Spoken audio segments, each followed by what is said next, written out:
Olá, saudações e bem-vindo ao terceiro episódio do VIP Podcast e conversas que inspiram e transformam. Hoje recebemos um convidado que dispensa qualquer tipo de apresentação. Chama-se Professor Geleia, um professor que transformou a sala de aula em um espaço inesquecível para os moçambicanos, bem como para os seus alunos. Geleia é um jovem que atua na província da Zambésia, no distrito do Luabo, mas mais que qualquer um de nós, ele está aqui e ele dirá onde começa este dom. Eu diria, quem o inspirou? Teve algum professor que serviu de inspiração? Desde muito sonhou em ser professor? Então vamos ter uma conversa longa com o professor Geleia ao longo deste episódio. Meu nome é Rafael Cocorico. Como digo, é sempre um prazer estar na sua companhia. Professor Geleia, bem-vindo ao podcast. Muito obrigado mesmo pelo convite que me foi proporcionado. Permita-me também estender as minhas saudações ao povo moçambicano, assim aqui que nos acompanha. É mesmo um prazer estar aqui diante desta grande figura, sou Cocorico, assim aqui é. Muito obrigado. E eu agradeço mesmo mais uma vez pelo convite do VIP Podcast. Nós que agradecemos. Professor Geleia, quem é Professor Geleia? Antes de ser professor, como é a juventude? Teve algum professor que o inspirou a ser professor? É priori dizer que respondo pelo nome de Atanásio Geleia. O Geleia é mais conhecido mesmo o meu apelido, que se tornou viral assim aqui. Bom, a priori dizer que a minha juventude, a minha infância assim aqui em momento algum passou-me pela mente que seria um professor. Exato, porque desde cedo, desde criança, tive um sonho que era simplesmente ser mesmo um jornalista. Olha! Exato. Foi um sonho de criança faz muito tempo, mas com o passar do tempo, logo após o término do ensino médio, assim aqui a minha mãe foi a pessoa que mais me persuadiu de que vá ser professor. Não pelo nível de empregabilidade, mas eu consigo notar em ti uma potencialidade. Exato.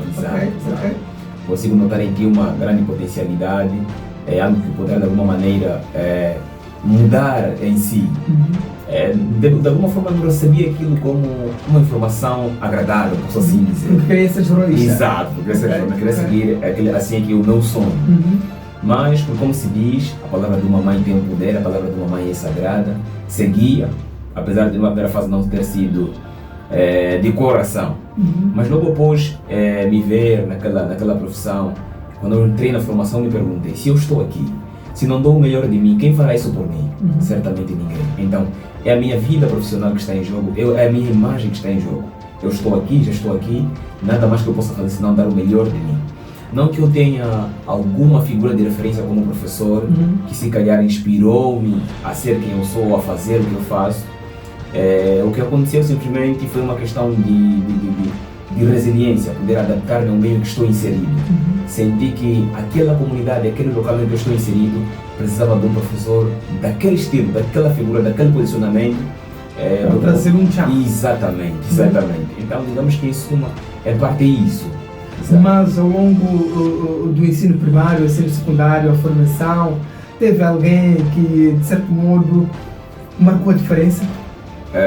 Digamos que não que eu esteja a desmerecer assim os meus educadores passados, mas talvez porque quem eu sou hoje é o reflexo de quem eu gostaria de ter como meu professor, talvez, durante o meu percurso acadêmico, um professor amigo, um professor, digamos, muito mais próximo, porque todo aluno, há uma coisa, todo aluno gosta quando sente que o professor é seu amigo, quando sente que o professor lhe nota.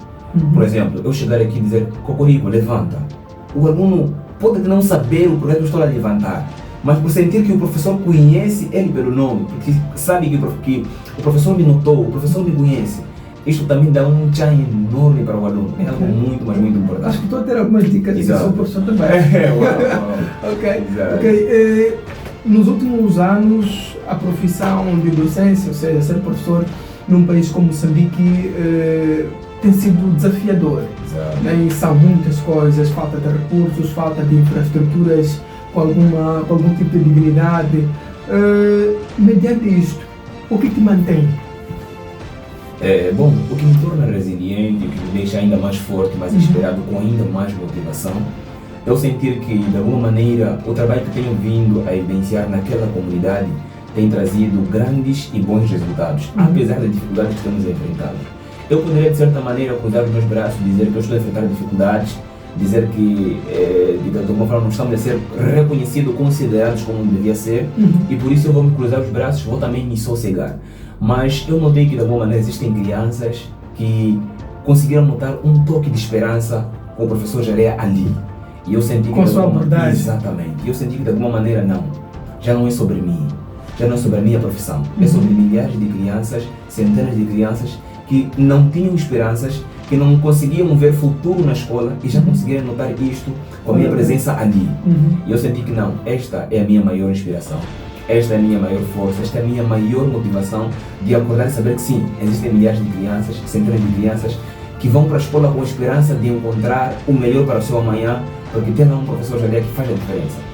Então, não que o professor Jarea, se calhar, ganhe algo com isso, não que o professor Jarea é reconhecido por isso, não, aliás, reconhecido sim, sou, por aquelas crianças, por sentir que, sentir um sorriso para mim é um reconhecimento imensurável, sentir que elas estão ali e se sentem amadas, acolhidas por mim, e acho que aquilo ali não tem preço, não tem preço. Então, aquela é uma das minhas maiores motivações. Disse que aquelas crianças são motivação para si neste ângulo, nesta linha de abordagem. Qual é a leitura que faz da educação no nosso país hoje?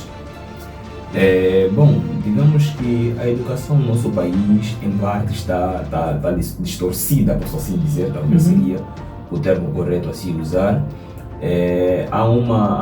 Posso dizer, um relaxamento em ambas as partes, dos professores, tanto que da parte dos alunos. Dos professores, primeiro nós sabemos os motivos, os professores sentem-se desmoralizados porque, segundo eles, não são notados, considerados, respeitados como devia ser, exato. E concorda com isso? Concordo, sim, claramente concordo. Em que vertente, mais ou menos? Os professores atualmente são, digamos, profissionais muito, como posso dizer, que mais passam humilhações, muito qualquerizados nas redes sociais e mais, os professores. Em todos os sentidos, definem em todos os sentidos. Dizem que os professores são as pessoas mais endividadas, os professores são as pessoas que mais vestem mal, os professores são as pessoas que mais vivem mal, dentre outros aspectos pejorativos. E de certa maneira, o que é que faz transparecer isso? Talvez porque não há reconhecimento da superioridade por parte dos professores.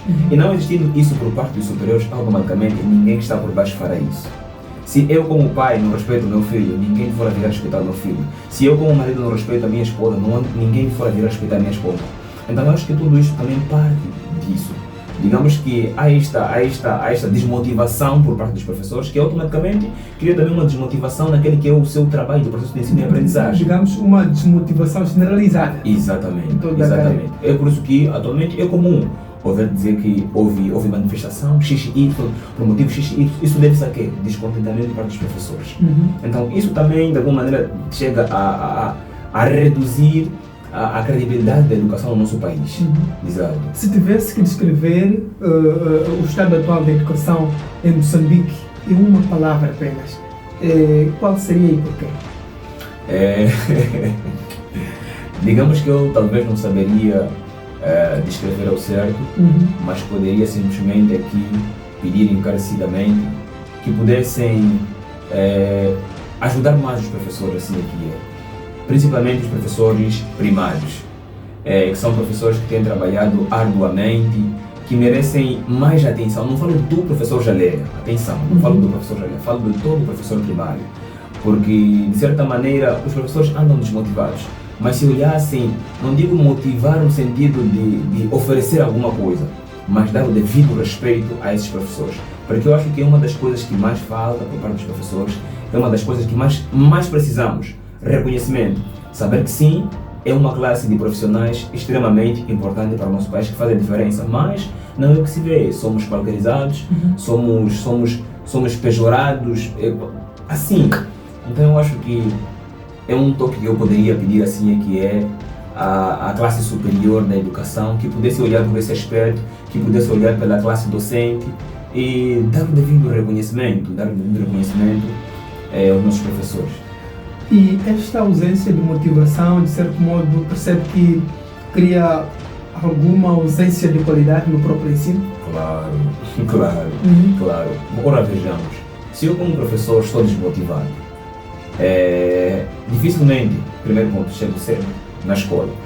Eu vou, já acordei, posso continuar relaxado na cama. Vou porque tenho que ir marcar presença. Tenho que ir marcar presença para não ser marcado de falta e não ser descontado. Essa desmotivação deve-se ao atraso, às faltas, a um fraco desempenho do professor. Então, sim, certamente influencia no fraco desenvolvimento assim aqui do processo de ensino-aprendizagem. Qual, na sua opinião, é o maior obstáculo que faz com que os alunos moçambicanos não atingem o seu maior potencial? Eu acho que uma das coisas é mesmo esta que eu já havia feito menção. A maior parte de nós professores temos um probleminha, né? Posso assim dizer. Nós, quando colocamos a nossa bata, sentimos-nos o dono daquele processo, daquele ambiente, sentimos os donos. Mas esquecemos de um detalhe muito importante.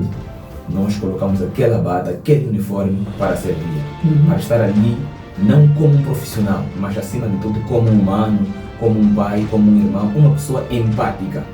Porque se nós não tivermos a capacidade de nos colocar no lugar daquela criança que está ali, nós poderemos, se calhar, não conseguir trabalhar como deve ser. Ora, vejamos, eu como professor, chego na sala de aula, vejo um aluno atrasado, o que eu faço? Só me peço a mão para chamboquear por ter chegado atrasado. Não sei quais são as condições que fizeram que essa criança atrasasse, quais são as condições em que essa criança vive, quais são as condições em que essa criança dormiu, na noite anterior, o que aconteceu. São simples aspectos que fazem muita diferença. O lado humano, a humildade, como nós tratamos daquela criança. Não podemos olhar para uma criança, um aluno, como só um objeto de trabalho.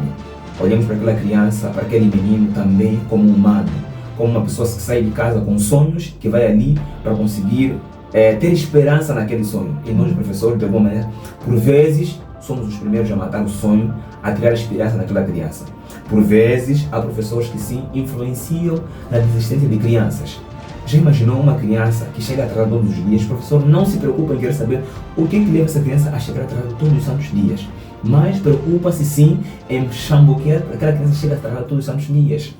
O professor nunca teve a ousadia, assim é que é, de sair, deixar alguma pessoa fazer, sair para casa daquela criança, tentar perceber em que meio aquela criança vive, quais são as condições que a criança vive, o que aquela criança vive faz no seu dia a dia. São aspectos simples da comunidade que também chegam a influenciar no processo de ensino e aprendizagem daquela criança.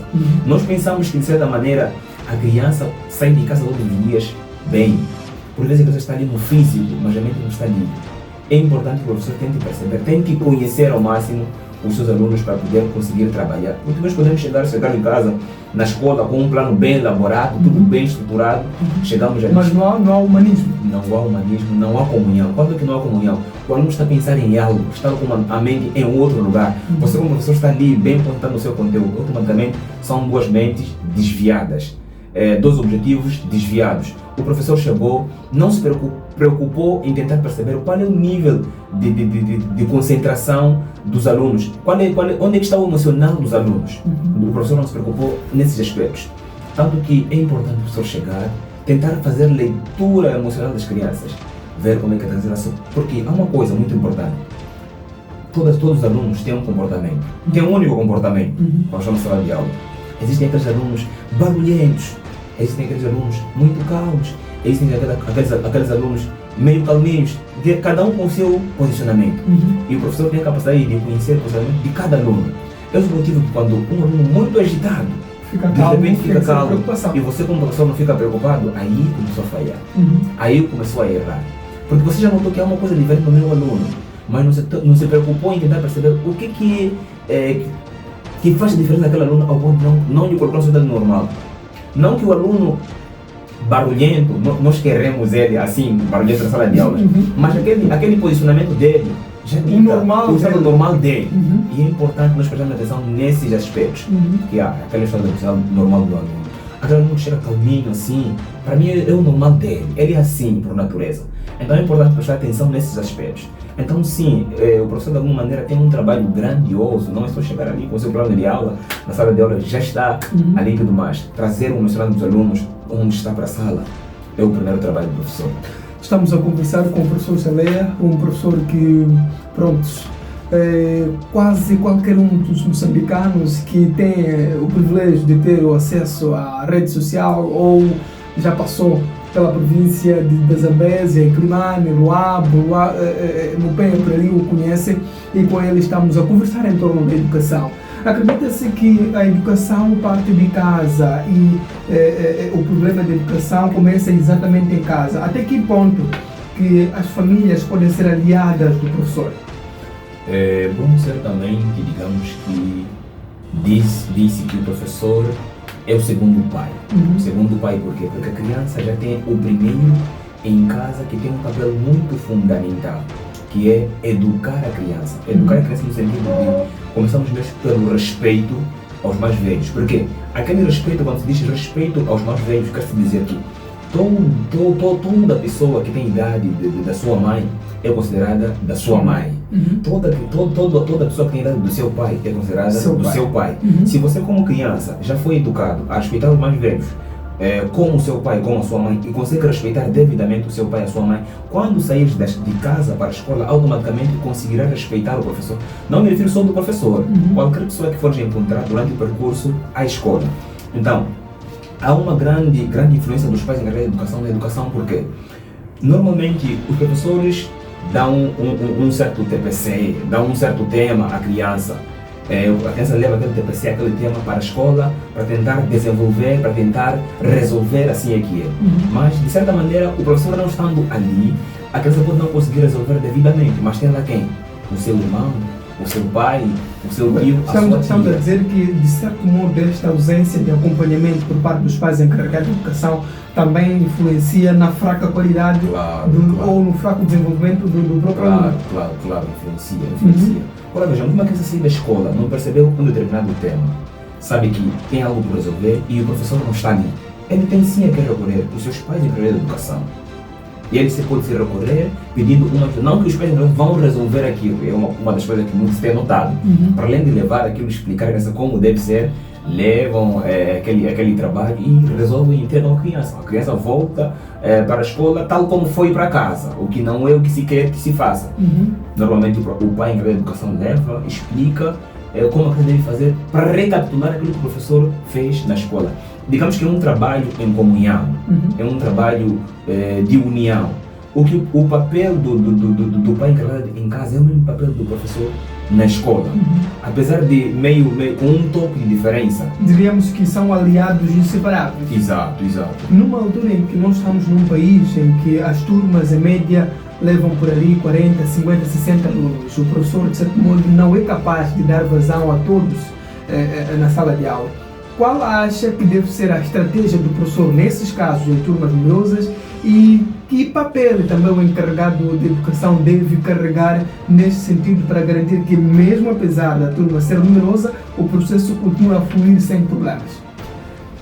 Bom, é claro que quando temos uma turma numerosa, digamos que o trabalho torna-se ainda mais árduo, ainda mais difícil para dar o devido acompanhamento, assim é que é, aos nossos alunos. Mas não vamos dizer que é um trabalho impossível. Não vamos olhar nesse aspecto. Então, como eu disse, normalmente o professor tem essa capacidade. Eu, no ano 2023, comecei o ano com 19 alunos. 19 alunos. E depois de todo o processo, durante o ano, desistiram 6. E fiquei lá com simplesmente 13. E aquilo preocupou-me bastante. Foi daí onde começou a surgir mais criatividade de trazer as crianças à escola. Foi onde eu fui pensando em estratégias, em meios e procedimentos na qual poderia persuadir as crianças para vir à escola. E naquele ano eu consegui fechar com cerca de 53 alunos.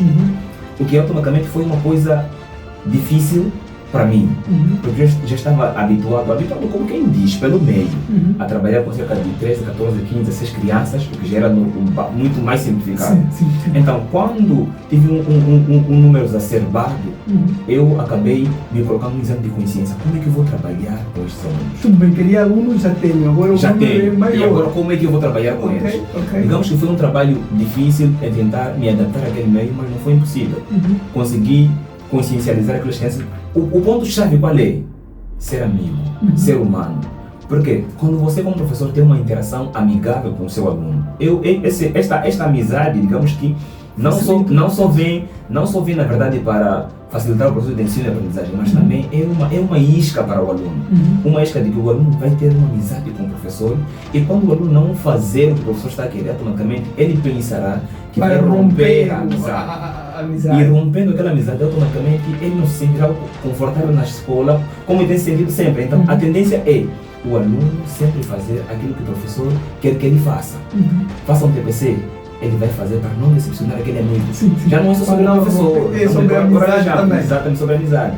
Vai fazer para não decepcioná-lo, porque ele sabe, eu tenho um amigo aqui, e se eu não for fazer isso, vou decepcioná-lo, automaticamente romperá nossa amizade. É questão de estratégias, é questão de parar e pensar como eu vou trabalhar neste meio. Então eu acho que o amor, a empatia, a amizade acima de tudo, mas uma amizade colocando limites, certamente, é um dos pontos, é uma das metodologias muito, mas muito importante. É uma isca infalível para os alunos. Okay. Se tivesse o poder de mudar alguma coisa no sistema de ensino hoje, o que mudaria? Bom, o que eu mudaria talvez seria digamos que são um monte de coisas, mas... Se tivesse o poder de mudar uma coisa no sistema de ensino hoje mesmo, o que mudaria? Bom, talvez o que eu faria é dar mais oportunidades aos alunos. Em que sentido? Nas zonas periféricas de preferência, existem alunos muito inteligentes, com uma capacidade surpreendente, mas surpreendente mesmo. Mas aquela inteligência morre. Morre por quê? Morre por aquela criança, aquele aluno, aquele menino, aquela menina não ter recurso, não ter meio, como continuar? É mais um futuro, é mais um sonho, é mais uma esperança de uma criança brilhante que morre. Então, se eu tivesse este poder, talvez poderia criar uma espécie de bolsa de estudos a níveis distritais. Não me refiro por ano existir umas 5 bolsas de estudo para nível nacional. Não, a nível distrital, principalmente nas zonas periféricas, lá onde não se notam, lá onde não há aquela notariedade.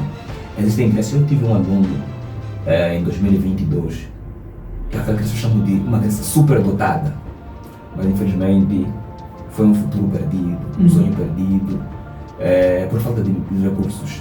É uma criança que tinha suas 2 irmãs, que também dependiam dele. Ele tinha 16 anos, mas tinha 2 irmãs que dependiam dele. Ele era encarregado. Exatamente.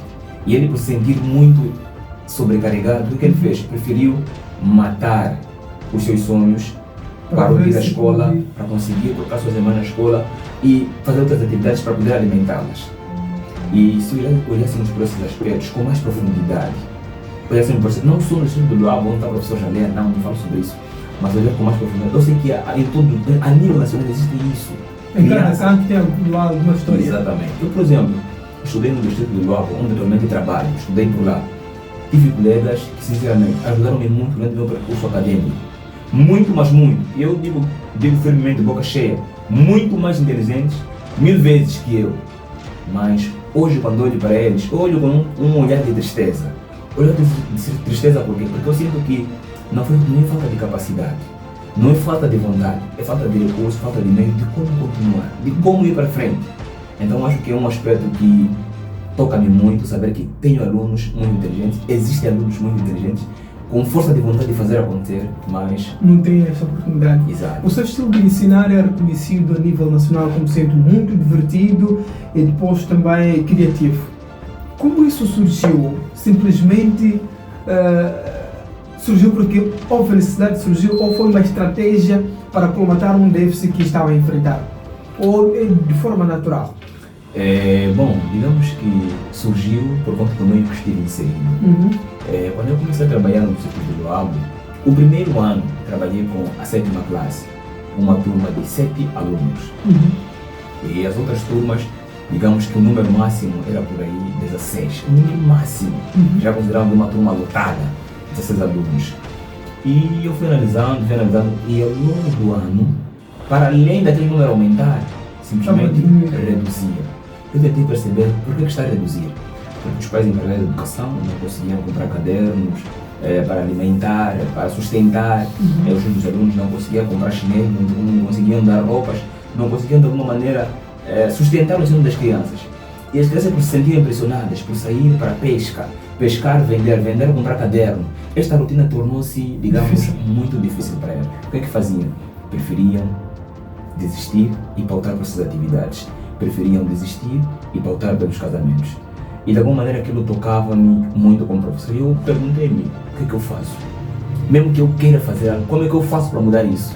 Eu, infelizmente, não tenho o poder de colocar todas as crianças na escola e dizer que eu vou de alguma sustentar tudo isso. Infelizmente, eu não dispõe daquilo.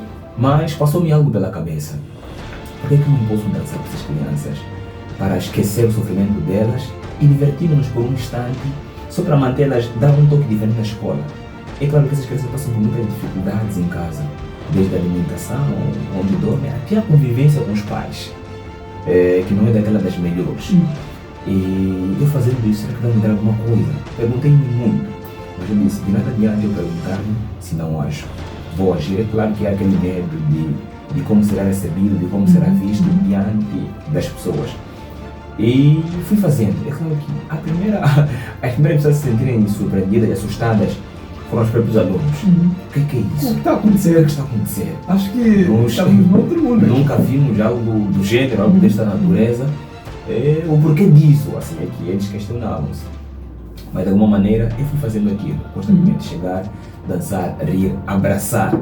A criança ir para a sala de aula confortável. Sentir que está num ambiente onde é precisada, onde é querida. Tem algum valor. Tem algum valor, exatamente. E de alguma maneira as crianças foram gostando daquilo, foi se tornando habitual, as crianças foram gostando e foram levando aquilo, foram contando na comunidade o que está a acontecer lá na escola. E as pessoas não acreditando, nas manhãs, saíam das comunidades, vinham para ver o que está a acontecer. Exatamente, para ver o que está a acontecer. Então, as crianças já começaram a vir para a escola, já começaram a vir para a escola, até um certo dia que eu cheguei, estava saindo de casa para a escola e ao passar durante na comunidade para a escola, eu estava a caminho de uma criança que me viu. E ele soube que o professor já está a ir para a escola, está a ir dançar, ele quer assistir, não pode perder. Não pode perder. A criança saiu a correr, sem camisa e com o calção descalço. Ele não se importou em levar o seu caderno. Só mas queria ir na escola porque pronto, ele saiu a correr e gritou para a mãe, professor, trazer minha camisa e meu caderno. Deixou ali o seu caderno, a sua camisa, não se importou e nem banho fez. Mas se preocupou em correr e ir para a escola. E gritou para a mãe, estou a pedir trazer o quê?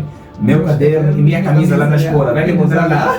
Porque se eu paro aqui para levar o meu caderno, já não vai a tempo.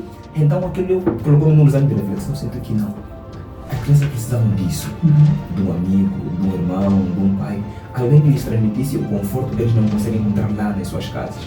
E aquilo foi se tornando algo viral. Viral assim para nós, antes mesmo de estar nas redes sociais, porque eu nunca tive a ideia, nunca pensei em estar nas mídias, foi tudo uma coincidência. Então, tanto que um dia um colega tentou filmar-me e eu refutei, disse que não quero exposição, não quero nada disso. Ele respeitou aquele posicionamento. Eu chegava, ficava ali a dançar, meus colegas falavam, esta motivação, onde é que se traz esta vontade toda? Eles meus colegas ficaram surpreendidos com aquilo. Assistiam, um também ficava assim, assistir-me. Então todo o ambiente, até de um dia onde os meus colegas acabou filmando, me ensinou a perceber e acabou partilhando. Foi daí onde se tornou viral, mas aquilo já vinha acontecendo já há anos. Já vinha acontecendo faz muito tempo. Não aconteceu naquele instante. Não. Já vinha acontecendo faz muito tempo, desde o período em que eu fui alocado naquela comunidade. E quando aquilo aconteceu, quando tornou-se viral, eu fiquei assustado. Assustado primeiro porque eu já estava na boca das pessoas, desde a comunidade, o distrito, até a minha cidade. Eu caminhava para ser chamado. Me conheceu aonde? Me viu aonde? Eu sou uma pessoa muito fechada, muito comigo mesmo. Comecei a ficar assustado. Mas depois fui assustar-me que tenho um vídeo circulando nas redes sociais, porque na altura não era muito de redes sociais, eu era mesmo muito na minha. Comecei a assustar-me e eu fiquei com medo daquilo. Com medo de ser conhecido, com medo de estar exposto, e acabei zangando com aquele colega. Não gostei daquela exposição, eu disse que não gostaria que fizesse aquilo, entre outras coisas.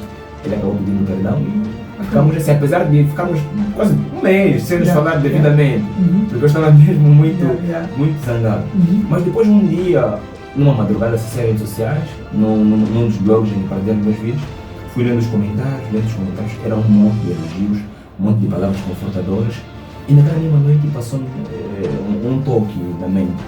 Por que eu não crio uma página onde as pessoas vão me encontrar e eu vou partilhar a realidade daquelas crianças e se calhar conseguirei ajuda para realizar a desistência escolar daquelas crianças e a escola tornar-se um ambiente muito mais confortável e acolhedor para eles. Pensei nessa possibilidade, mas achei ser uma possibilidade muito impossível naquela altura. Então havia um dia um amigo meu também tocar o mesmo ponto comigo, falar da mesma coisa. Eu não disse para ele que aquilo já se passou pela minha mente. Foi daí onde eu percebi que não, é exatamente isso que eu devo fazer. Porque se eu pensei, alguém conseguiu notar a mesma coisa que eu, não, vale a pena. É isso que eu devo fazer. Criei a conta, criei ali, fui colocando ali a realidade das crianças e tudo mais, a nossa convivência, a nossa felicidade, o nosso normal, assim, aqui, partilhando aquilo que nós temos vivido dia a dia.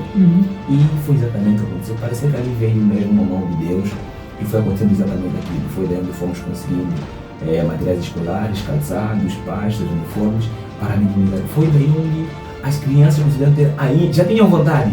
Surgiu ainda mais vontade e aí também surgiu um papel muito importante. Os pais em a educação. Foi daí onde eles já sentiram que não, nós temos um reforço.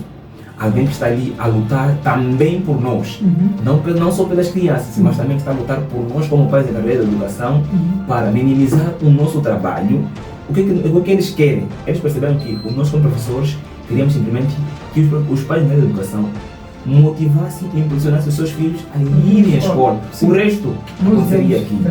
Então foi assim que foram acontecendo e até então tornou-se uma coisa maravilhosa. O professor Jalé é uma referência a nível do país e eu tenho certeza que há professores que apreciam a sua forma de abordagem. Exato. E de certa forma têm até a ideia de pelo menos levar o seu exemplo e dar réplica, mas entretanto aparece aquela questão de medo, vergonha, como os outros vão olhar. Exato, a questão de as pessoas dizem que não, ele faz, por exemplo, para aparecer. Exato, como que olha para isto e qual é a mensagem que quer deixar para este professor que quer seguir o seu exemplo, mas encontra limitações? Esta questão remeteu-me a um amigo meu, um colega, o professor Bernardo Jaime. Desde já um forte abraço aí ao meu colega Bernardo Jaime. É uma pessoa que tem se inspirado muito no professor Jalé e eu me sinto muito feliz pelo que ele tem feito. E quando ele começou com tudo isso, as pessoas foram apedrejando-o, foram jogando palavras pejorativas sobre ele, de que ele está a copiar o professor Jalé, de que ele está a tentar ser o professor Jalé, de que ele deveria parar com aquilo. E eu vi aquilo, eu me senti extremamente triste. E ele postou uma foto também e disse: vocês pedem que surjam mais professores Jalé, vocês pedem que surjam mais pessoas com esse coração, com esta mentalidade, com esta vontade de querer dar o melhor para as crianças. E por que eu estou a surgir e hoje vocês me apedrejam de que eu estou a tentar imitar alguém que vocês querem que nós imitamos? Então, tem que existir uma referência. Exato. Eu vi aquilo e eu me senti primeiro mal pelo posicionamento das pessoas, mediante o meu colega Bernardo Jaime, mas me sinto feliz em saber que tem alguém que, independentemente das pedras, das palavras pejorativas, dos insultos e tanta coisa que tem passado em se esperando no professor Jalé, continua resiliente. Eu sempre tenho dito para ele, e eu digo novamente, não baixe, não recue. Mesmo eu, professor Jalé, quando comecei, surgiram um monte de coisas. Algumas pessoas diziam, eu vejo tudo quando as pessoas dizem, mas eu não respondo. Eu simplesmente sigo em frente porque eu sei qual é o meu posicionamento, qual é o meu foco, qual é o meu objetivo naquilo tudo. As pessoas diziam que eu saía de casa para ir dançar na escola, diziam que eu saía de casa sem plano de aula, diziam que eu saía de casa sem uma estrutura de ensino e tudo mais. Ou eu queria ganhar visibilidade. Exatamente. Mas eu não me preocupei. Olha, se eu me preocupasse em responder, em olhar por aquilo, eu me sentiria desmoralizado, me sentiria fraco e eu perderia aquele que é o meu foco. Continuei, fui em frente, existiram pessoas que apoiaram, depositaram palavras super confortadoras. E o professor Jalé é quem é graças a essas pessoas. E eu digo mesmo para o meu colega Bernardo, este percurso, quando nós temos um objetivo, sabemos que não estamos a apunhalar a ninguém, não estamos a ferir ninguém, não estamos a pisar em ninguém. Desde o momento que saibamos que estamos a fazer o certo, é tudo. O resto é resto. Sigamos firmes, façamos o que temos por fazer, ajudemos quem temos para ajudar, porque a missão do professor não é uma missão de ficar rico, vai além de não é uma ensinar. Missão de ter dinheiro, vai muito além de ensinar. O professor está ali para servir não só os alunos, porém a comunidade, o povo moçambicano. Eu não sou professor Jalé, professor da minha comunidade, não sou professor de Luau, eu sou professor do país. Não digo sou professor do país por ter a popularidade que tem. Qualquer um outro professor é um professor do país. Porque aquele professor está ali como servidor da nação. O nosso juramento é assim, não estou ali para servir simplesmente o Luan, estou para servir a nação, independentemente de onde for que eu esteja. E como dizem, o professor é espelho da comunidade. É espelho por quê? O professor, como pessoa, mesmo fora de sala, deve ter uma conduta exemplar. Um posicionamento exemplar. Alguém que eu olhar e digo, eu quero ser como aquele senhor. Pela postura, primeiro ponto, não pelo profissionalismo, pela postura que aquela pessoa apresenta para a comunidade, para a sociedade, para o país, para o mundo, assim que é.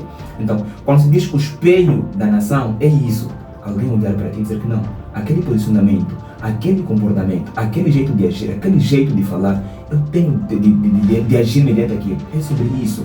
Então, o ser professor não está limitado a ensinar a ler, a escrever, a contar, está muito além disso. Eu acho que as pessoas, os professores devem perceber isso, que não é só sobre sair de casa com um caderno, com um plano de aula, ir à sala de aula e ensinar, por mais que seja um professor bastante inteligente.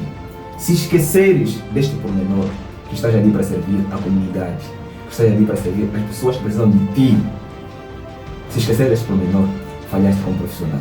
Estamos a conversar com o professor Geleia, uma conversa longa, naturalmente. O professor Geleia está aqui em Marromeu, hospedado na VIP presidencial. Como é que é a VIP? Por acaso, eu como sempre tenho dito, não há melhor alojamento, não há melhor residencial no distrito de Marromeu. Não que eu esteja a interiorizar os outros alojamentos, mas não. É um local com um ambiente requintado, super lindo, organizado. Nem vou falar aqui do cheiro, e nem vou falar do que a VIP residencial proporciona, assim é que é. É um local mesmo sem argumentos. Eu acho que para quem um dia decidir visitar o distrito de Marromeu, pergunte só onde é que está localizado o VIP residencial. E eu lhe garanto que quando um dia pisares naquele local, quando vieres para cá, não vais querer te hospedar em outro local. Exatamente isso aconteceu com o professor Geleia. Por exatamente esse motivo, sempre que estou em Marromeu, eu sou simplesmente a VIP residencial. E a VIP residencial combina a evolução com o conforto, a evolução tecnológica neste caso. Exato. Por exemplo, a VIP residencial oferece a Starlink. Você está lá na VIP residencial, tens a internet 24 sobre 24, e não uma das internets lentas. Não vou falar aqui da comida. Ok. Filme full time, sem stress. Ambiente altamente. Sem argumento. E digamos que são cortes inteligentes. Muito. E já quero aproveitar, mandar um forte abraço aí, assim é que é, para o Dr. Mukauro, um grande homem, assim é que é, o proprietário da VIP residencial, que tornou assim aqui, que está a desenvolver, que está assim aqui a contribuir para o desenvolvimento do distrito de Marromeu. É sobre isso. As pessoas em certos momentos, quando eu publico nas minhas redes sociais a VIP residencial, dizem, não, Marromeu tem um lugar assim, Marromeu tem locais bonitos assim. É sobre isso. Sentir que de alguma maneira está a fazer a diferença em um determinado local. E é isso que a VIP residencial traz para o distrito de Marromeu. Pronto, já está lançado o convite e a VIP residencial tem casas inteligentes, tecnologia de ponta, combina a evolução tecnológica com o conforto, um ambiente meramente acolhedor. E se estiver em Marromeu ou se vier a Marromeu, visite a VIP residencial, certamente tem preços bonificados. E a VIP Podcast também agradece a VIP residencial, porque também tem-nos dado algum tipo de apoio. Pronto, voltemos então à nossa conversa. Eu estava a dizer que o humor pode ser uma faca de dois gumes, diverte, mas também pode distrair. Como equilibra o entretenimento com o conteúdo acadêmico? Bom, eu acho que esta particularidade, o professor é quem imita, assim é que é, né? O humor é algo muito essencial para o processo de ensino e aprendizagem. É claro, diverte, sim. Quando é que usamos esse aspecto? Por exemplo, eu como professor já digo, muitas das vezes, o que é que faço? Tenho levado os conteúdos do livro do aluno, transformando aqueles conteúdos em uma canção. Aquela canção vem com dois objetivos. Primeiro, divertir, persuadir, motivar as crianças. Mas também com uma mensagem do tema a selecionar naquele dia. É um divertimento acompanhado de ensino e aprendizagem. Então, é notável que aí é um equilíbrio de divertimento e aprendizagem. E a criança aprende facilmente brincando. Certamente. A criança aprende mais vivendo, fazendo, que ouvindo. Então é mais nesta vertente. Pode partilhar uma situação inesperada que aconteceu na sua sala de aula que nunca se esqueceu? É uma das situações que aconteceu na minha sala de aula que nunca esqueci e acho que nunca vou esquecer, sempre vou falar disso quando for perguntado em uma entrevista. Já falei para alguns sobre um dia quando eu vi uma criança entrar na sala de aulas, descamisado, sem caderno, sem caneta. Sentou, simplesmente a me olhar. Passou pela minha cabeça um monte de coisa. Aquela criança está aqui, primeiro ponto, porque quer de verdade estar aqui. Aquela criança está aqui porque quer de verdade aprender. Porque aquela criança por si só, se olharmos, ela tem tudo para dizer que não, eu não vou para a escola. Porque não tenho roupa, não tenho caderno e nem sequer nenhum outro material que me colocasse dentro de uma sala de aula. Mas aquela criança disse que não, eu vou para a escola mesmo nas condições em que estou. Aquilo tocou-me profundamente. Tocou-me profundamente por quê? Porque eu senti que há vontade, mas não há recursos. E foi dali uma das coisas que mais me deixa motivado é aquilo. Não permitir que nenhum dos meus alunos, digo meus alunos no sentido dos alunos da escola, quisesse ir à escola e lhe faltasse o material, lhe faltasse motivação para estar ali. E aquilo, por tanto me tocar, despertou um sentimento de sensibilidade grandioso.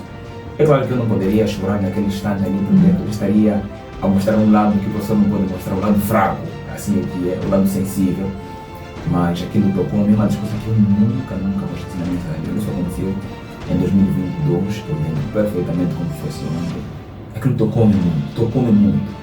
E no dia seguinte dei um livro de conseguir algumas roupas, materiais escolares para aquela criança. E foi naquele ano o melhor aluno. Não por consideração por eu ter visto aquela realidade, não. Mas por empenho. Por empenho. É exatamente por isso que eu havia respondido aquela questão ali anterior. O que é que eu faria se pudesse mudar? Era diferente mesmo aquilo, me remeteu àquela realidade. Como professor, há vezes que vivemos situações comoventes, que nos faz pensar que estou no lugar certo. Em que momento viveu esta situação comovente que já vivi, que te fez pensar que ou que confirmou que estava no lugar certo? Há uma das vezes em que eu estive lá na escola a trabalhar e estava chovendo muito mesmo. E lá na nossa comunidade, quando chover mesmo, tu não tens como voltar para casa, tens de dormir naquele local quando estás. Porque se for para ir para casa, tens de caminhar longa distância e muitas horas, por conta da via de acesso que na altura não estava em perfeitas condições. E naquele dia eram por aí 14 horas, estava a chover de verdade. E eu sabia que aqui não tinha que voltar para casa, tinha que dar um jeito de dormir aqui. Então, a família de um dos meus alunos acolheu-me, eu estive lá, ficamos ali durante a tarde, à noite, sentados a conversar, jantamos, e no momento de ir dormir, vou para a porta do meu aluno e vou dormir com ele. Certamente o que ele faz quando chegou ali? Pegou as roupas que ele tinha andado no dia a dia, estendeu ali no chão. Eu fiquei a olhar para ele, eu perguntei, vamos dormir aonde? Ele diz, aqui, a sorrir. Estás a ver alguém falar de um sofrimento feliz, falar de uma tristeza feliz, falar de uma dificuldade feliz? Aquilo tocou-me profundamente. Tocou-me de verdade. Eu dormi, mas não dormi de fechar os olhos, fiquei ali deitado. A criança dormiu, roncou. Um sono profundo. Eu fiquei ali deitado com ele a refletir. Porque é claro que eu sabia que eles enfrentam dificuldade no seu dia a dia. Mas não naquele nível. Não pensei que era naquele nível, não pensei que era naquelas condições. E depois de eu despertar, eu me encontrei a criança ali, naquele quarto. A criança tinha ido para a escola. E quando eu saí dali para a escola, eu encontrei a criança ali a rir, a correr, a brincar, a dançar, naturalmente. Eu fiquei tipo, poxa. A criança dormiu em umas condições lamentáveis, mas está aqui toda feliz, animada. Eu não posso parar. Isso já não é sobre mim, já não é só sobre o meu trabalho, mas é sobre crianças que conseguiram notar esperança, conseguiram notar um toque de felicidade na escola. Como motiva um aluno que chega à escola ou à sala de aula convicto de que a matemática, a língua portuguesa ou outra matéria não foram feitas para ele e ele não é capaz? A priori, eu acho que o posicionamento do professor em certos momentos também influencia em como esta criança vai olhar para esse determinado conteúdo. A criança, de certa maneira, você como um professor robusto, um professor rigoroso, assim, que é duro, posso assim dizer, a criança até pode ser muito inteligente, mas estar limitada mediante o comportamento do professor. Mas com um professor amigo, um professor pacífico, um professor compassivo, um professor empático, até mesmo aquela criança com poucas capacidades de aprendizagem consegue aprender. O segredo é sobre isso, deixar a criança à vontade.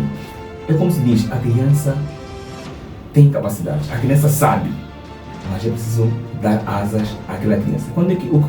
Quando se diz dar asas, deixar a criança à vontade, deixar a criança refletir, falar, agir. Não pode a criança, como eu posso dizer, do seu posicionamento normal. A criança quer falar, quer agir, deixa a criança falar, deixa a criança agir naturalmente. Deixa a criança falar o que está a pensar naquele instante. Talvez você como professor pense que é algo inútil, mas há muito que ali por relação ao que está ali a ser abordado. Então é sobre esta capacidade, deixar a criança livre em certos momentos, também faz com que a criança liberte-se e consiga integrar-se naquilo que está a ser abordado. E consiga de certa maneira perceber que não, os conteúdos de certa maneira não são difíceis. É aquela primeira impressão de liberdade de expressão. Já teve um caso de aluno que considerou um caso perdido, mas depois veio a te surpreender? Sim. E como foi essa experiência? Como por exemplo o caso que eu deixei de ficar aqui anteriormente, aquela criança que veio ali, eu pelo menos não esperava aquele nível de desempenho naquele momento, não esperava que a criança pudesse mostrar aquelas capacidades, que me deixou sinceramente muito surpreendido. Senti que uma criança que veio se calhar dois meses depois de nós arrancarmos com as aulas. 2 meses depois de termos crianças que já tiveram algum acompanhamento, já estavam num nível muito diferente, mas a criança veio com umas capacidades surpreendentes. Então aquilo deixou-me muito feliz e ainda mais motivados. Muito mesmo. O que diria a um jovem moçambicano que hoje duvida do poder da educação para mudar a sua vida? A mudança começa com eu. A mudança começa com o teu posicionamento, o teu comportamento, o teu profissionalismo, a tua dedicação. A mudança não virá de uma única vez por parte de todos os moçambicanos. Dizer que os irmãos de Maputo, Inhambane, Sofala, Zambésia, do dia para a noite terão o mesmo posicionamento, terão o mesmo comportamento, terão a mesma mudança. Não, isso não vai acontecer. A mudança começa de eu para tu. Se eu como professor Jalé escolhi mudar, escolhi seguir um caminho para dar um toque diferente de melhoria na educação do nosso país, acredito que sim, através de mim, mais pessoas, e através dessas outras pessoas, mais pessoas, assim vai se fazendo a mudança na educação. Hoje o professor Jalé, amanhã o professor Bernardo, amanhã vai surgir alguém do professor Bernardo, assim sucessivamente. A mudança começa de mim. Eu não posso esperar a mudança dos meus superiores, a mudança de alguém. É claro que existem milhares de motivos que se calhar podem fazer com que eu não queira mudar, não queira dar o melhor de mim. Mas se eu quiser de verdade, farei a diferença. Qual é a mensagem que os seus alunos mais antigos lhe deixaram que mais o marcou? A mensagem é sempre de gratidão. Eu senti que mesmo eu estando distante da escola em que eu estou, tenho vindo sempre à escola em que eu trabalho para simplesmente saudar, para simplesmente agradecer, por sentir que de alguma maneira, porque desde que eu comecei a trabalhar até então, as crianças já não conseguem, quando continuam e terminam aquele ano, não param de estudar. Porque antigamente a criança fez a sexta classe, quinta classe, acabou, parou. Mas a criança ali, eu tenho agora alunos que estão fazendo décima primeira classe, décima segunda classe, e eu consigo fazer o acompanhamento deles, porque eles estudam muito mais próximo da minha casa, porque eu estou mais próximo da escola secundária. E eu consigo fazer o acompanhamento, quando cruzo com eles, eu tenho um sentimento de satisfação, de felicidade e gratidão de parte deles por mim. E aquilo deixa-me muito feliz. Qual é o seu maior sonho? Como pessoa ou como professor? O meu maior sonho como pessoa e como professor é conseguir ter um centro de acolhimento a crianças das zonas periféricas, zonas recônditas, que se calhar não têm possibilidades de dar continuidade assim com seus sonhos, com seus objetivos, de estudar, de ser alguém na vida, por falta de recursos, por falta de meios, por falta de apoio. Teria eu assim que uma instituição que estaria disposta assim que a ajudar aquelas crianças, aquelas pessoas a serem o que sempre sonharam em ser, a continuar a ter um toque de esperança, porque é isto que falta muito nas zonas periféricas: sonhos, esperanças, vontade morrem por falta de recursos, por falta de oportunidades. Gostaria eu, assim, aqui, eu tenho um sonho de ter uma instituição que pudesse, assim, aqui, contar com apoio, se calhar, internacionais, para apoiar-me nesta causa, onde ajudaria crianças com capacidades surpreendentes, que queiram, assim, aqui, seguir com os seus sonhos, com os seus objetivos, porque o que falta realmente é isso, mano, oportunidades. Exato. Como professor, sonha um dia em dar aula numa escola secundária, além de primária? Desde o momento que eu esteja a contribuir para o melhor da educação de Moçambique, estou à disposição, independente onde for que esteja. Ok. Ao nível da educação, qual é o seu sonho como profissional? Tipo, um nível superior, até que nível que pretende chegar um dia, se Deus quiser? Eu acho que onde eu pretendo chegar, já cheguei. Exato, já cheguei. Que é realmente, não é sobre onde eu quero estar em termos de nível, dizer que, digamos, estar como um docente universitário, um formador de instituto, de formação de professores, sei que é. Não é sobre isso. Digo, eu já estou onde eu gostaria de estar, por quê? Porque para mim o essencial é saber que estou a contribuir para o melhor da educação. Faz alguma diferença. Faço alguma diferença. E eu sentir que estou a fazer diferença aqui, para mim já é suficiente. Eu sei que, independente de onde for que eu esteja, vai também a mesma diferença. Então é sobre isso, não é sobre onde eu vou, se em cima, porque eu não considero um professor primário estar abaixo do professor de ensino universitário, assim, aqui, desde o momento que faça a diferença. Este é o único toque de diferença. Então eu digo que eu já estou onde gostaria de estar, que é mesmo onde estou a fazer a diferença. Porque sentimos-nos felizes, sentimos-nos apaziguados, quando sentimos que não somos mais um naquele lugar, mas somos uma peça essencial. Então é sobre isso. Daqui a 20 anos, como imagina a educação em Moçambique? Otimista ou preocupado? Se continuar no nível que está, preocupado, certamente. Sim. Por esta desmotivação, desvalorização por parte dos professores que eu fiz menção mesmo no princípio. Já imaginou? Estamos aqui há cerca de 10, 15 anos que os professores estão a ser tratados assim como está, e há esse caos no meio de tudo isso. Vamos supor, daqui a 20 anos isso continua. Disse que o seu maior sonho é ter uma instituição acolhedora de pessoas com um desejo de estudar, mas sem condições. O que ainda acha que, para além disto, quer realizar como professor? Existe um projeto para além deste, um sonho que ainda não concretizou? Sim.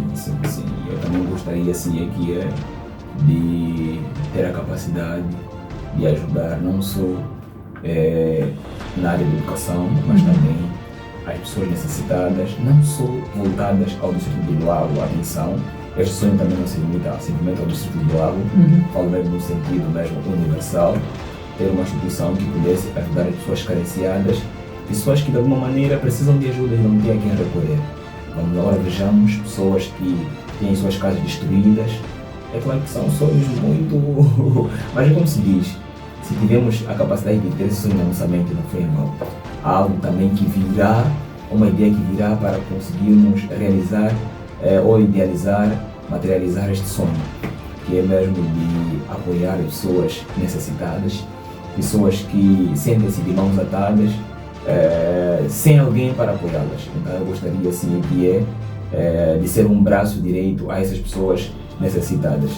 É também um grande sonho. Quando o dia for, quando o dia se reformar, quando o dia se reformar, o que quer que os seus alunos digam de si? Qual é o legado que quer deixar? Eu tive um professor que contribuiu para quem somos.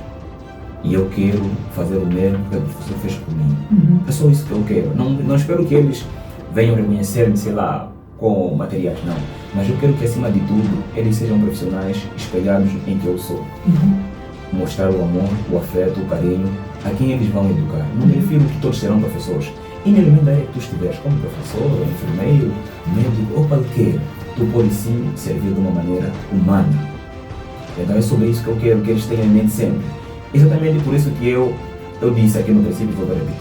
As crianças aprendem mais com o que vêm do que com o que ouvem. Se as crianças veem que o meu professor respeita-me acima de tudo. O meu professor transmite-me uma paz acima de tudo. O meu professor me ama acima de tudo.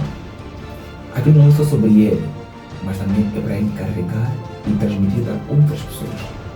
Estamos a caminhar à reta final desta conversa com o professor Geleia e tradicionalmente nós temos um espaço de perguntas e respostas muito rápidas. Professor, café ou chá antes de entrar na sala de aula? Chá. O pior trabalho que um aluno lhe entregou, sem citar nomes. Não percebi. O pior trabalho, qual é o pior trabalho que um aluno já lhe entregou? Claro, sem citar o nome do aluno. Há um aluno que eu perguntei, fez de PC assim, traz no caderno de uma folha branca. Ok. Eu me perguntei, o que PC então ele fez? E eu com o caderno aberto assim, fez de PC assim, então onde está aí? Fiquei tipo... Escreveu com letra invisível, ok? Uma disciplina que secretamente acha que deveria existir em todas as classes. Eu acho que é mesmo inglês. Sim. Se não fosse professor, o que seria? Jornalista. Uma frase que repete tanto na sala de aula que os alunos até já sabem de cor. Empatia. Ok. O livro que recomendaria a qualquer jovem moçambicano hoje? Eu recomendaria o livro da... Como é que chama? Elisa Chisongo. Elisa Chisongo, se não estou em erro. É uma escritora da cidade da Beira. Já me foge o título, mas tem mesmo a ver também com a educação nas zonas periféricas. Eu acho que para a classe docente seria muito, mas muito essencial. Vamos agora à ponto de viragem. Nós tradicionalmente temos uma rubrica ponto de viragem. O professor tem 60 segundos, a nossa câmera é aquela, para falar uma frase ou um trecho que para quem nos escuta vai servir de um trampolim, vai servir do seu ponto de viragem. Eu sempre tenho dito que sempre mesmo, escolha servir que ser servido. Porque quando nós servimos a alguém, nós estamos de alguma maneira a dar esperança, a dar vida, a dar força, a dar caminho, a dar direção àquela pessoa. Não que nós não precisamos desta direção, não precisamos deste caminho, não precisamos desta força, mas porque sentimos que de alguma maneira há quem mais precisa em relação a nós. Não quer dizer que quando nós oferecemos, damos algo a alguém, nós temos tudo em nossas vidas. Não. Mas porque nós queremos de alguma maneira que aquela pessoa não se perca, que aquela pessoa não caia no fundo do poço, que aquela pessoa tenha o melhor para a sua vida. E é exatamente isso que tem acontecido com o professor Geleia no seu dia a dia. Tem visto o professor Geleia a fazer o que tem feito todos os dias, mas não que o professor Geleia tem um bem bom, não que o professor Geleia tem tudo. Se calhar eu dou o que não tenho, eu faço o que não faço para mim. Mas não porque eu não preciso sim, mas eu sinto que há quem mais precisa daquilo em relação a mim. Então é mais ou menos o que eu quero ter em mente. Volto a repetir, escolha sempre servir e ser servido, porque acima de tudo o seu retorno verá em dobro do Altíssimo. Pronto, professor Geleia, estamos com o professor Geleia. Eu acho que o professor Geleia tem uma marca. Olha quem chegou, então acho que é bom. Como não podemos dançar aqui. É verdade. Então, cante um pouco. A minha família já sabe. Olha quem chegou. Professor e quem Geleia vem fazer o quê? Ensinar o quê? A escrever, ensinar o quê? A ler, ensinar o quê? A contar. Muito obrigado, professor Geleia. Pronto, estivemos a conversar, tivemos uma conversa extraordinária com o professor Geleia, um professor que dispensa qualquer tipo de apresentação. Trabalha no Eluabo, na província da Zambésia, mas segundo ele é professor de Moçambique. É claro, nós todos, ou seja, todo aquele que é professor do país inteiro. Portanto, foi uma conversa extraordinária. Para si que chegou até aqui, deixe o seu comentário, coloque a sua dúvida. Quem sabe um dia podemos ter o privilégio de levar de novo o professor Geleia para esta mesa para podermos discutir em torno de outro assunto. Eu sou Rafael Cocorico, é sempre um prazer trabalhar para si e voltamos a cruzar caminhos numa próxima ocasião. Mas antes, uma frase. Se um gato pretende tornar-se leão, precisa de deixar de ter apetite de ratos. Eu sou Rafael Cocorico, até a próxima.